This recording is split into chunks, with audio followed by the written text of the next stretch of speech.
Daging apa yang kau masak? Puntung lisong. Setan kau.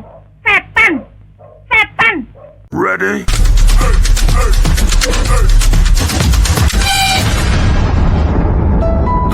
Bener-bener gila. Masa ada setan bawa-bawa selendang? Di era digital yang kini disebut era 5.0 di mana teknologi merupakan hal utama dalam kehidupan manusia ini, sudah jarang sekali orang yang mengenal sosok seniwati berdarah Jawa yang lahir di Magelang pada 17 Juli 1915 ini.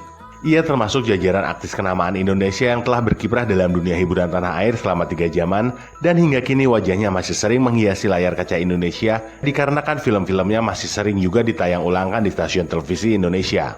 Masa kecil dari wanita ini dilewati dengan seringnya menonton pertunjukan-pertunjukan panggung dikarenakan orang tuanya adalah seorang pemain biola yang mengiringi sebuah pementasan opera atau drama panggung. Dari pengalaman itulah ia kemudian memberanikan diri untuk tampil di atas panggung meski harus sembunyi-sembunyi karena kedua orang tuanya menentang keras kemauan dari wanita ini. Namun setelah ia membuktikan dirinya di atas pentas, justru sang ayahlah yang kemudian menyarankan untuk wanita ini masuk ke Sanggar Seni Simban Lian, sebuah sanggar teater yang beraliran seni Tiongkok klasik. Masa remajanya dihabiskan di sanggar ini dengan belajar tekun, dan akhirnya ia pun dikenal dengan sebutan si Toya di lingkup pelaku peran panggung dikarenakan kepiawaiannya dalam memainkan senjata Toya tersebut.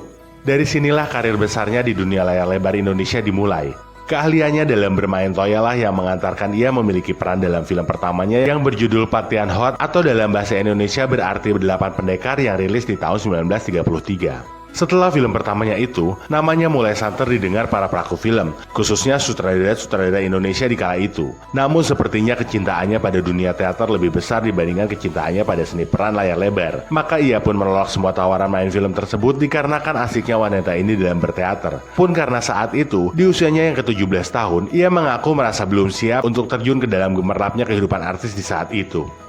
Setelah beribu tawaran dan bujukan bermain film yang terus hadir, ia pun akhirnya memutuskan untuk mencoba kembali berakting dalam film Aladin dan Lampu Wasiat yang rilis di tahun 1941. Setelah film itu meledak di pasaran, sanggar seni yang sempat ia bangun bersama suaminya pun diserahkannya pada kawan sejawatnya, karena ternyata tawaran untuk film-film selanjutnya langsung berdatangan, dan dari sinilah kesibukannya sehari-hari dalam dunia layar lebar benar-benar dimulai. Meski tidak pernah menjadi pemeran utama dalam film-filmnya, namun kepiawaiannya dalam berakting mampu memberikan kesan yang mendalam bagi para penonton untuk selalu mengingat sosok dirinya dalam film. Dapat dikatakan jika wanita ini memiliki karakteristik yang kuat dalam semua perannya. Tidak mudah bagi seorang pemeran pembantu untuk memiliki nama besar dalam dunia hiburan layar lebar ini. Namun wanita ini sanggup menghancurkan anggapan tersebut hingga akhirnya ia pun dikenal sebagai aktris pemeran pembantu terpopuler seumur hidupnya. Di awal mula ia berkarya dalam dunia layar lebar Indonesia sejak 1933, ia telah bermain dalam lebih dari 100 judul film. Dapat dibayangkan sesibuk apa wanita ini dalam kesehariannya. Namun ketekunan dan komitmennya dalam dunia hiburan tanah air sangat layak untuk diacungi jempol.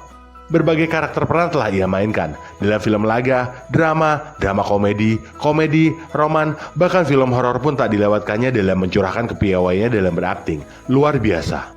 Wanita hebat yang dikenal sangat disiplin dalam kehidupannya, apalagi jika itu menyangkut dengan pekerjaan. Reading naskah selalu ia lakukan di waktu-waktu senggangnya, dan menurut sumber terpercaya mengungkapkan jika wanita ini tidak pernah sekalipun dia terlambat untuk datang ke lokasi syuting.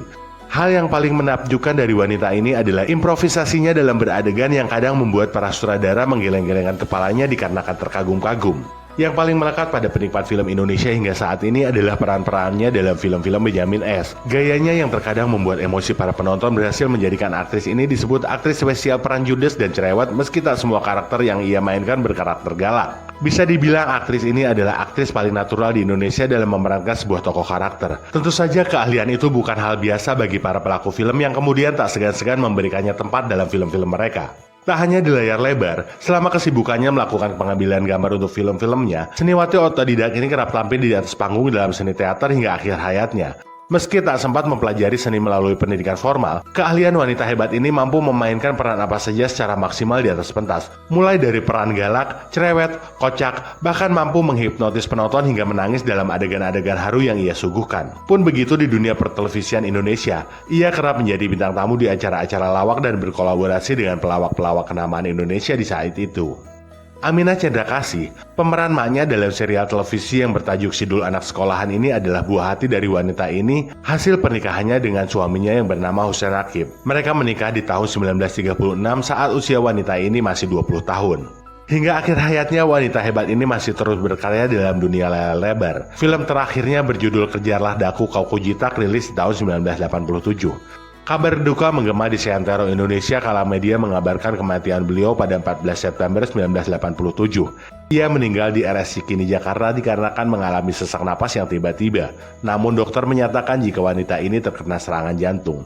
Selain sosoknya yang humble dan selalu dekat dengan anak-anak, wanita ini pun menjadi idola kaum ibu-ibu dikarenakan ia selalu tampil penuh semangat, penuh kewibawaan dengan petunjuk-petunjuk yang mulia bagi para wanita. Dan inilah Woli Sutinah atau yang dikenal dengan nama Mak Wo.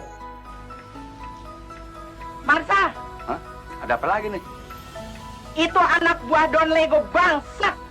Masa Ai punya jemuran, basah-basah diembat juga. Liwatan. Dan yang paling kurang ajar, masa Ai punya BH dicomot juga? You kan tahu, Ai punya ukuran